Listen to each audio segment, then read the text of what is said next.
One, the story that lights up the world and potentially changes everything about our world. Unfortunately, this week, buried amidst all of the usual suspects in the news cycle, it's possible you may have missed an absolutely stunning story about the way we consume energy. It comes to us today from Zero Hedge, and it talks about the absolutely massive, innovative step in nuclear fusion. What is nuclear fusion? Nuclear fusion is the process of taking two atoms and fusing them into one, releasing a more stable and safe source of energy. Nuclear fission is the process of separating atoms. This is what we know of, for example, with an atomic explosion. Energy is released. It's unstable. It's hard to control. Nuclear fusion, much more promising. I read from Zero Hedge. On December 5th, 2022, scientists at the Lawrence Livermore Laboratory National Ignition Facility in California aimed 192 laser beams at a pinhead-sized target containing deuterium and tritium, and a fusion reaction succeeded in releasing more energy than the amount delivered by the lasers. But this achievement of inertial confinement fusion is not only the first time in history that nuclear fusion has worked under controlled conditions. Those lasers disintegrated, this is now editorialization by Zero Hedge, those lasers disintegrated the green energy fanatics' argument in favor of dismantling the world's $85 trillion economy run 90% on fossil fuels. It's an absolute bombshell of a development, bombshell of a news story. Free, cheap, abundant energy, enough to make the dreams of the poor come true. This is the type of thing that doesn't only disrupt our energy economy, but potentially disrupts our political economy. Think about how much of what you've been sold has been sold to you on this pessimistic, catastrophic worldview that we have to destroy capitalism in order to control the climate. Think about how much we have structured around the idea that we got to control our daily choices so that we control the future of this planet. That if somehow we can eat less meat or drive a few miles less, we can somehow put our fingers on the thermostat of the world and turn it down just a few notches, because we and we alone can project the exact optimal temperature for the world that makes the perfect, serene climate. Think about the hubris, the arrogance, and everything I just said, and then you understand our modern political economy. It's always been the Achilles heel of the totalitarian: innovation, the inability to come to grips with not knowing what you do not know. What will human beings invent? What exists? What creativity in the human mind? What will happen in the future? The totalitarian only sells you a bigger version of the present. And if that's the case, he can control your choices in the present. I often try to tell this story. It's one of my favorite stories of all time. In the early 1800s, a leading elite thinker in the world, Thomas Malthus, projected that the world would suffer from mass starvation and depopulation. We would die off in the millions because of food scarcity. Malthus, if you haven't heard his name, you have heard his name turned into an adjective. Oh, he is Malthusian, or a proper noun. He is a Malthusian.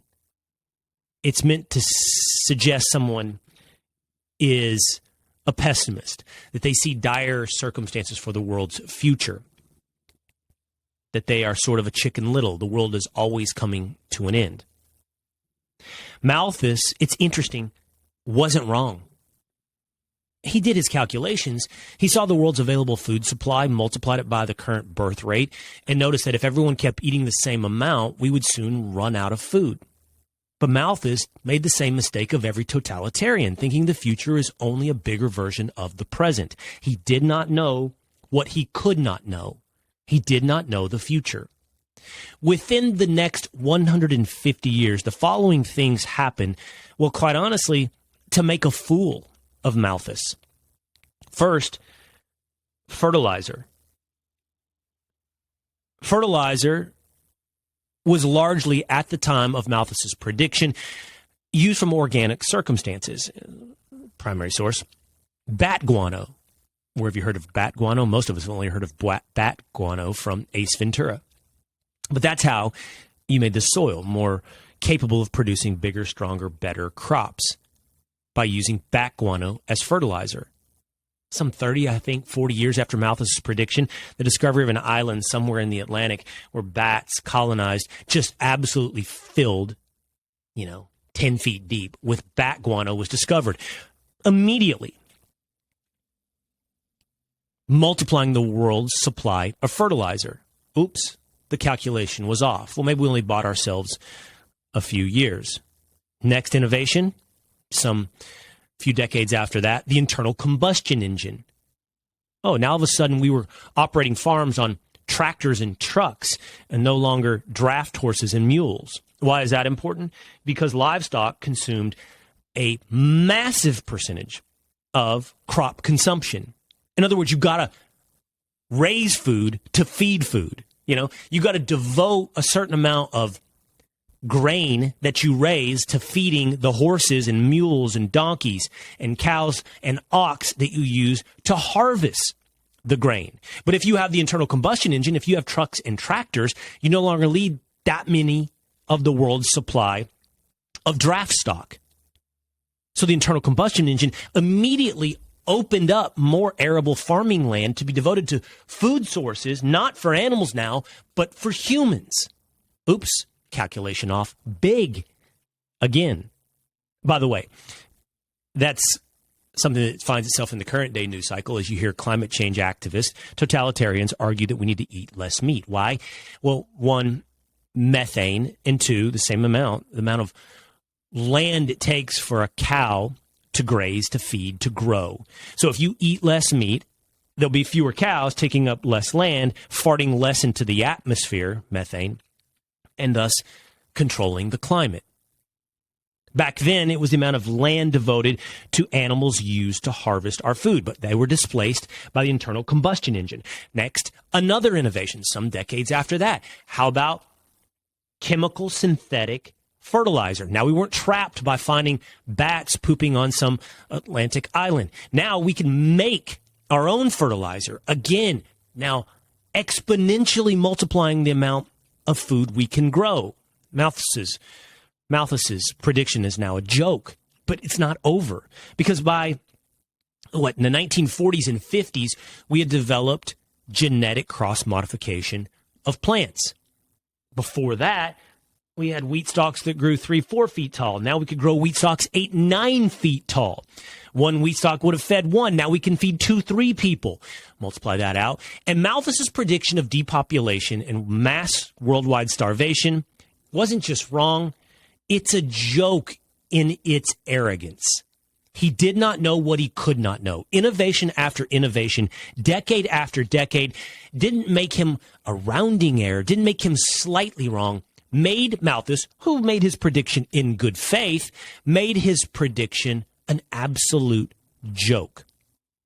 But the joke rolls on because the Malthusian prediction of worldwide depopulation and starvation proves very popular. As Matt Ridley pointed out in The Rational Optimist, pessimism, doomsday, is a very good bestseller.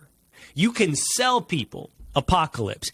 You can't sell people a brighter future. It's true. We're attracted. 2 books on the shelf. 1, A Better, Brighter, Happier Future. 2, The Coming End of the World. Which do you buy? I know which one it makes us click, which one makes us watch, which one makes us read. And so it was a good grift to continue.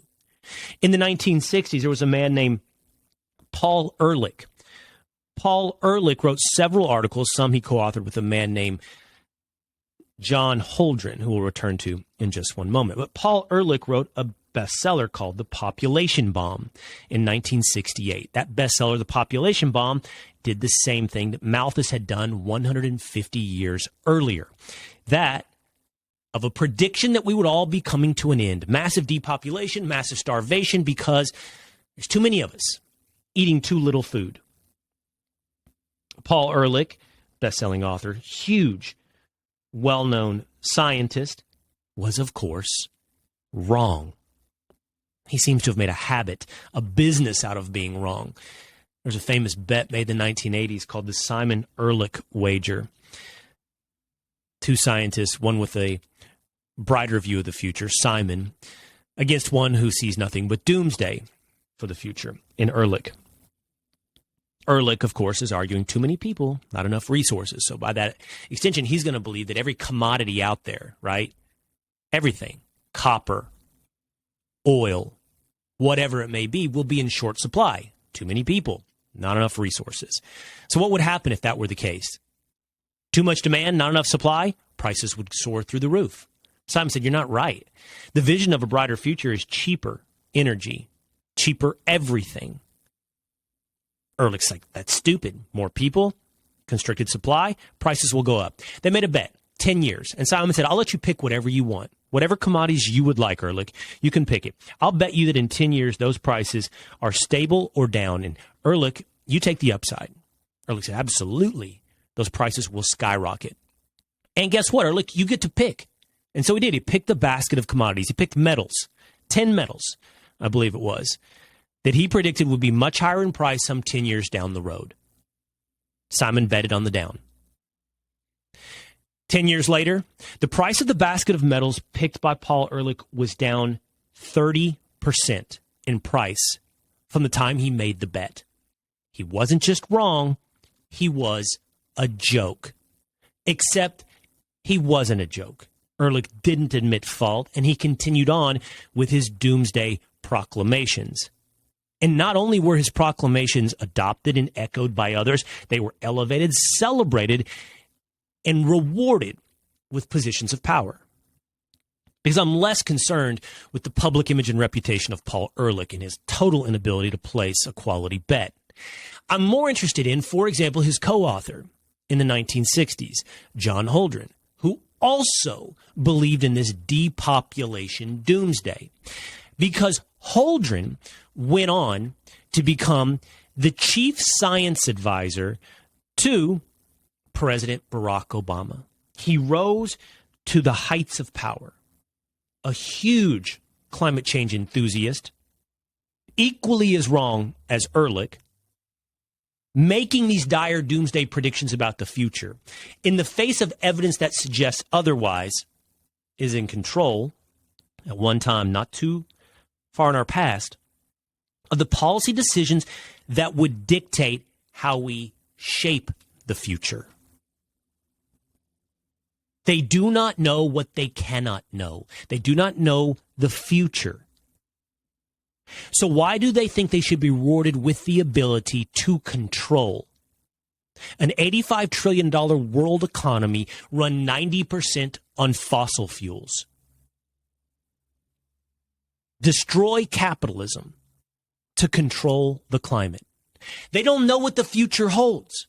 They have no idea what may be innovated. Just like Malthus, they don't know about the internal combustion engine of the 1800s. What will that be in the 2040s? About genetic cross-modification. What will that be in 2070? What will be the discovery of fertilizer in 2030? And they could not know, sitting here today, they could not know that we had just stumbled upon, possibly, as every scientific innovation must rest, possibly, on the doorstep of nuclear fusion. Now, much more has to be accomplished to make this a real source of energy. But look, as it's pointed out in Zero Hedge, within the span of 30 years, we went from flying airplanes to putting a man on the moon. 30, 40 years. Within a matter of, what was it? 10, 15 years, we put together the Manhattan Project and developed the atomic bomb. The United States, our creativity, our freedom, can innovate out of necessity. And that's not the innovation that is guided by the enlightened few who are always wrong. I'm not talking about government subsidies for wind or hydro, certainly not for nuclear. And that's a real telltale, isn't it? How the green climate activists have never gotten behind, now we're talking about nuclear fission, but nuclear energy because of fear of a radioactive spill, an accident on 3 Mile Island, because of what? Slightly higher levels of radioactivity because of nuclear waste. They've opposed nuclear energy every step of the way, even though it really is the most green and sustainable source of energy that we have. It's not just fossil fuels that have come into the crosshairs, but nuclear for the climate control activists. So how will they respond to nuclear fusion? I think we can predict. Look, if it's going to upend their entire political narrative, the biggest tool that they've had to argue for control, then they're going to resist scientific developments and applications for nuclear fusion. Because the goal isn't actually to go green. It's to cripple capitalism. It's to suppress freedom. It's to enhance control. It's hard to overstate the potential of this story. If we can create abundant, limitless, cheap energy, we not only make this world such a much more prosperous place economically, in terms of our quality of life, but we rob totalitarians. We rob control from those who have seen the fanatic religious devotion to the attempt to control nature, control our climate, as their biggest means and source and path to power. Can't know what you don't know. And they didn't know this story. This little story, still flying under the radar, could absolutely light up the world. The story of nuclear fusion. Story number 2. I don't want revenge. I want freedom. Elon Musk's Twitter files has evolved into Chapter 7, the latest by Michael Schellenberger, guest here on the Cain Podcast, where in the last couple of days he has revealed the extent to which Twitter has been in bed, has been a subsidiary, in fact, of the FBI. The FBI had an office, apparently, of 80 agents dedicated to social media and quote-unquote misinformation. That office, largely through the San Francisco field office, an FBI agent named Elvis Chan, had constant communication, weekly meetings, and emails going back and forth with Twitter. Most specifically, the man behind the curtain, Yoel Roth, about what should be obliterated from the internet. You know, I think every single American should be wondering and asking right now, since when has this been part of the FBI's charter? And if you have an answer for that, the FBI has always been interested in the protection of American elections. Answer me this. Since when is the controlling of speech far, far beyond anything with an implication on an election been a priority for the FBI? Meaning 80 agents. I'm curious, were there 80 agents monitoring, I don't know, child pornography on the internet, on social media? It's quite an interesting devotion of priorities at the FBI to monitor speech. And you know, as we're only in Chapter 7 of this doesn't stop with the election. You know it goes into COVID. You know it's going to go there. Was that a job for the FBI? Think there's no emails? Think they'll see nothing? We'll see nothing? CDC to FBI to Twitter? Maybe they didn't have to. Maybe CDC to Twitter was a direct line of communication. It's absolutely terrifying, the extent to which the FBI and Twitter were one and the same. Late last week, while this has received no attention, I'm talking zero attention from the mainstream media, the Twitter files. Late last week, Elon Musk canceled, banned, turned out temporary suspensions for approximately 12 quote-unquote journalists in quote-unquote, forgive me for that continued usage, mainstream media. in my estimation, the 12 that were suspended were some of the biggest sources of misinformation and disinformation. No character liars that exist on the internet. They're absolutely spinning out nonsense on a daily basis that make the world a worse place. I could give you names, but you don't need them. Just professional liars. But I don't think there was an incredibly strong case to be made for Elon Musk suspending those individuals. Now, here's the rationale. Musk said they were doxing in real time the location of his plane. That may be. It may be. He said he'd taken steps to make private the location of his plane and that these journalists dug it up. He'd already had his kid harassed. And then he would make a policy for real-time doxing. If one engaged in that kind of behavior, you would be permanently suspended from Twitter. The problem with that, for example, is Fox Business's Susan Lee looked into it and didn't find anything like that in Twitter's terms of service. What is real time is a great question. How long? Because Elon said afterwards, after several hours after someone's location, you can report. But I think it was pretty clear that Elon was operating in a pretty ad hoc manner. And he had a right to feel threatened. He had a right as a human being to feel a certain way about his safety and to be angry.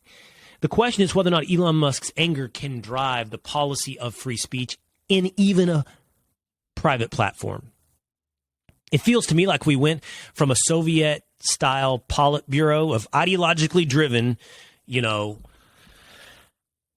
oligarchy of nerds deciding what can and cannot exist on the internet to Caesar in the Gladiators stadium giving a thumbs up or thumbs down to speech at any given moment. By the way, I prefer the Caesar, but I'd rather have just a clear policy that maximizes free speech. There are many out there on the right, and I would love to have this conversation. I think I will have this conversation in the new year with my Fox and Friends co-hosts, Rachel Campos-Duffy and Pete Hegseth. We'll do it right here on the Will Cain Podcast, who were ready to give the left a little bit of a taste of their own medicine. It felt good. Oh, you got suspended, and it felt arbitrary, and you don't have no explanation? Interesting. Must suck. Here's a little taste of what's been happening for 4 to 5 years, and I get that. Look, I feel nothing for those individuals. I don't feel sorry for them. And I don't, in fact, I feel the opposite. I feel giddy. I think it's funny. I do. Keith Olbermann gone. Boom. That's great. World's a better place, most likely. From the internet. I'm talking about gone from speech on the internet. But even though I feel that way doesn't make it the right position. In fact, it's the wrong position. I think I can acknowledge that I can feel a certain way and that we all shouldn't give in to our demons. I'm not in it for revenge. I'm in it for free speech. It's an interesting paradox. Many have said it to me, and I'm up for the conversation. I don't think we have to have a conversation about Elon's policy because I don't think he really meant it as a policy at the time. Yeah, you shouldn't be able to dox. Okay, then let's articulate that policy and apply it evenly. But what I'm more interested in is this paradox. Can you tolerate the intolerant? If you have a culture of tolerance, what do you do when you encounter intolerance?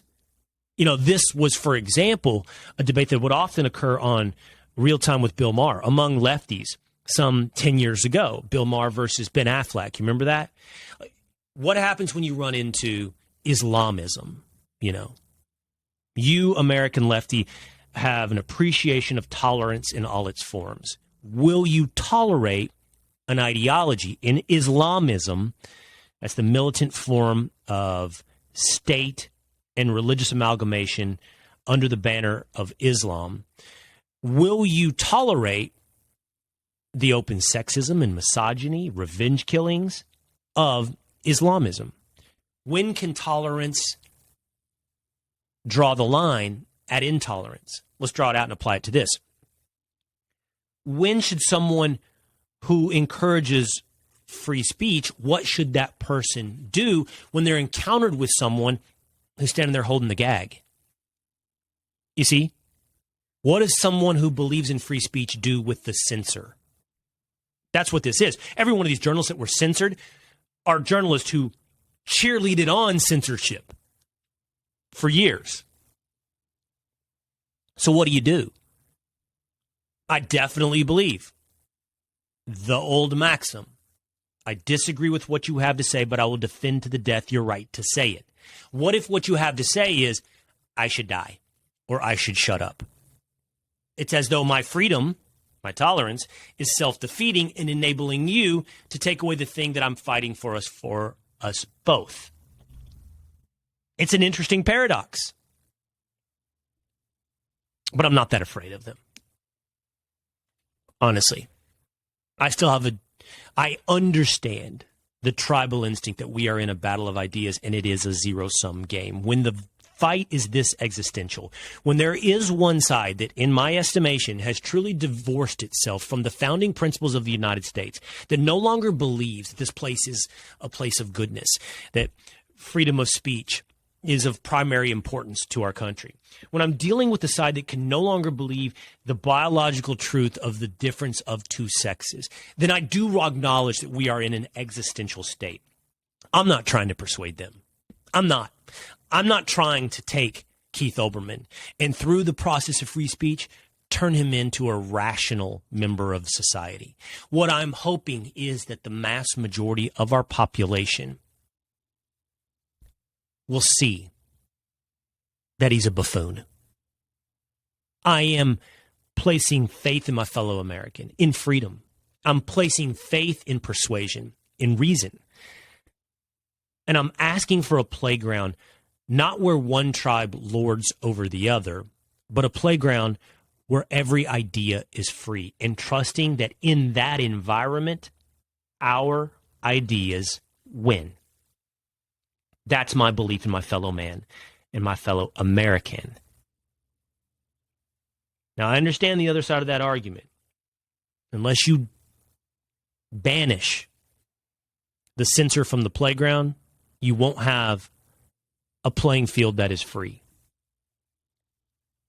I don't want Elon Musk to be the inverse of what we had before with Twitter.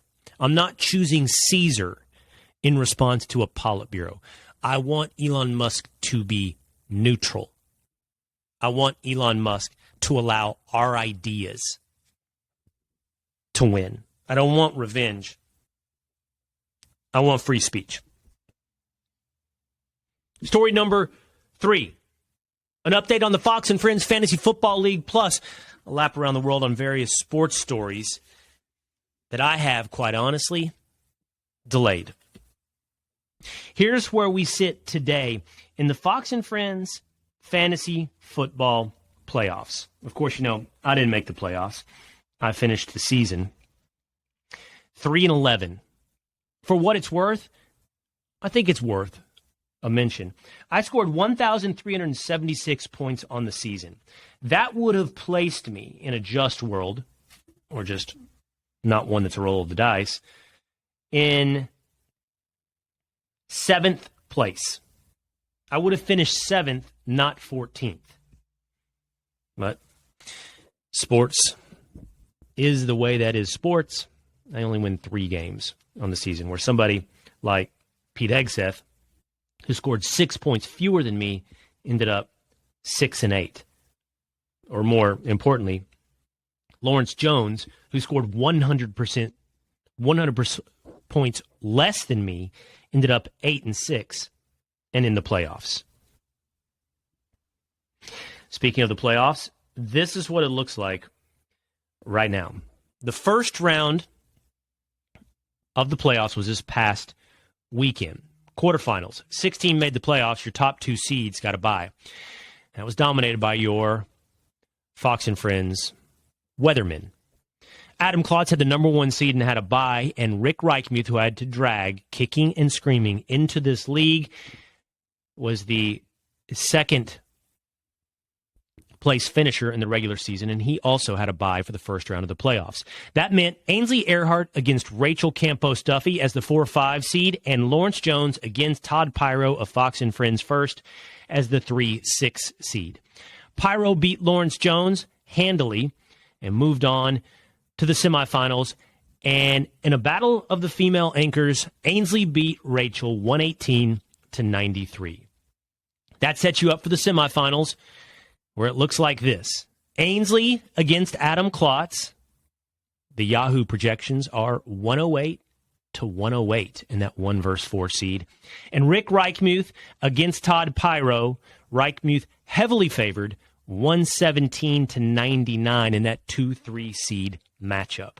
I'll keep you updated on that on Fox and Friends and right here on the Will Cain Podcast. I was a bad fan this week, and I posted that on social media. The Cowboys choked up an ugly loss, choked up a lead to the Jacksonville Jaguars. I had divided loyalties. I'm in multiple fantasy leagues, so I was rooting for several Jags players to score points. A lot of money in these leagues. So I wanted to shoot out. I wanted a close game. I got it. And I got worse than that. The Cowboys lost, but I did win in that fantasy league. So still in the play for the big money. I've been putting this story off. I think it's worth addressing to some extent. And I'm going to tell you this story through the prism that is the most or least responsible. I'm going to tell you this story through the prism of a fan. About 2 weeks ago, University of Texas head basketball coach Chris Beard was arrested late one Sunday night, early Monday morning for a domestic violence incident. The charges suggest he choked and bit and hit his fiancée. Now, this comes as the University of Texas made its way all the way up to, I believe, number 2 in the nation. This is early in the basketball season. They currently sit about number 7 in the nation. They're really good. They are a legitimate national title contender. Not only that, Texas is on the verge. Texas basketball, and I know you can always dismiss anything with Texas. Oh yeah, you always think. No. Texas is on the verge of probably at least a decade-long run of significant relevance in college basketball. I'm telling you, a contender this year. And then next year, 2 5-star commitments already coming to Texas. So the train was rolling. Chris Beard, legitimately probably a top 5 coach in college basketball. Texas hired him away from Texas Tech after he took Texas Tech to the national finals. It absolutely destroys. I can't see another way around it. It just absolutely destroys Texas basketball. Now, I'm telling you the story through the prism of the fan. I don't know what really happened, and it really doesn't even matter what my analysis is as a lawyer. Like, the victim has already recanted her testimony. That often happens in these cases. So in the state of Texas, you don't need someone who is the victim to press charges. The state of Texas can press their own charges, and the evidence doesn't just require anecdotal testimony. There's going to be possibly marks, scratches, video evidence, 911 calls. There'll be all kinds of evidence to help support the state's case beyond the testimony of the person who's now recanted their version of events. But that doesn't mean Chris Beard will get convicted. I don't even know if he'll get charged. These cases are the messiest and some of the hardest, quite honestly, to predict. But I do think we can say the way this is going to play out in public relations. And there's just, in my mind, no way to spin this positively for Beard and by extension for Texas. I mean, you don't come out of this the other side going, you know what? It was all big nothing burger. Let's roll on, boys, on to the NCAA tournament in March. Keep the 5 stars coming in. We finally crossed the river. We're a legit basketball school. There's no way to get to that. This is ugly all the way around. In the world of public relations, he's already guilty. In the world of public relations, it's already doomed. I don't want it to be that way. I'm a fan, and I see how good it was going. But I don't see how it goes anywhere beyond negative, not even back to neutral. Now, maybe Texas, as a fan, brings in some other coach, who continues the recruiting and continues the momentum. Beard was pretty singular. He was really good. Got his players to buy into defense, at the same time bringing big-time recruits in. That's a special combination. But this right here, this is bad news if you're a Texas fan. This is bad news for Texas basketball. This is bad news for Chris Beard. This is bad news all around. One more sports story Good news for Argentina. We kept up with the World Cup together right here on the Will Cain Podcast. I watched Argentina versus France on a Southwest flight back from New York. I was rooting for Argentina. I don't know. Never been to Argentina. Would like to. Can't envision many scenarios outside of 1776 where I would root for France. So I rooted for Argentina. Lionel Messi finally got his World Cup and probably put the nail in the coffin on the best player. Now, that's coming from a Ronaldo guy. But my argument for Ronaldo was he wins. He's won the Euros. He's won with Juventus. He's won with Real Madrid. He's won with Manchester United. He's won everywhere he's gone. Messi, he's won with Barcelona. Now he wins with PSG. And now he's won with Argentina on the biggest of soccer stages. But here's what I want to tell you about Lionel Messi, the world's greatest player. Stories are suggesting that Messi is headed next year to MLS, that he's headed to Inter Milan as a part owner along with David Beckham, but that he would play not with Inter Milan, but with Inter Miami. If that's the case, Messi has the opportunity to change soccer in the United States. You know, when I was a kid growing up, you asked me to name a soccer player in the world, and I would have given you probably just one name. I would have said Pele. If you said, Will, can you do three names? I might have said Alexi Lawless, because of the big red hair. I probably would have said Tattoo. Only people around the Dallas area will appreciate that. Tattoo. He was like our star in Dallas with the Dallas Sidekicks on indoor walled soccer. So that's probably a pretty good point. I would have named Pele and Tattoo. And that's what we knew of soccer. But Pele put soccer on the map because he came to the United States and he played. He played in New York. I believe it was with the Cosmos he played. And he made America, because we got the world's greatest player to come, and he made Americans care about soccer. When I was a kid, by the way, this wasn't the case for my dad, for example. I'd be interested in hearing from any of you who are in your 50s, a decade or two older than me, 50s or 60s. Did you play soccer? When I was a kid, everybody played soccer. And I grew up in a small rural town in Texas. I'm saying from age, that's like one of the first sports you played, right? From age 7 to, let's call it 12. You played soccer. Little community team. We're not talking serious club level stuff. Get out and kick it around. Soccer was growing in popularity. Pele helped make it a thing. But it hit a threshold. I told you in the past, when will America get good at soccer? When we win. But you bring a guy like Lionel Messi, the greatest player of all time, to America, you're going to have a level of media coverage and stardom, celebrity around it that takes American soccer to the next level. I don't think that pays off in 2026 at the World Cup, although I think we will be better than in 2022. But I'm talking about another level of generations who grew up seeing Messi, seeing the stardom, understanding how much money he's made. You see this, how famous he is? The most popular image, I believe, on the internet was that brown egg on a white background. It's been replaced. The most popular image, I believe, of all time on the internet is Messi raising the World Cup trophy. So popular worldwide. That power of a figure has the ability to come in and make soccer more popular with kids in America, changing American soccer for the future. And I don't think that takes away from any of our other sports. I want to win them all. I want to be the best at everything. I want to be the best at soccer. I want to dominate USA. We might just get Argentina's, Barcelona's, PSG's greatest of all time to come help us, America, become the greatest in the world, USA. Merry Christmas. That's going to do it for me today here on the Will Cain Podcast. I'll check in with you once more this week on Friday. We'll take a little break with some of the best episodes, the greatest hits towards the end of next week. We'll be together, you and me, here on December 23rd. Not just possibly on my social media as I planes, trains, and automobile it back to Texas, but one more episode to get us ready for Christmas. Let's do it. Focused on Christmas, movies, music, traditions. Maybe we just blow out top fives of Christmas later this week here on the Will Cain Podcast. Hey, it's Will Cain. Click here to subscribe to the Fox News channel on YouTube. It's the best way to get our latest interviews and highlights. And click to subscribe to the Will Cain Podcast for full episodes right now.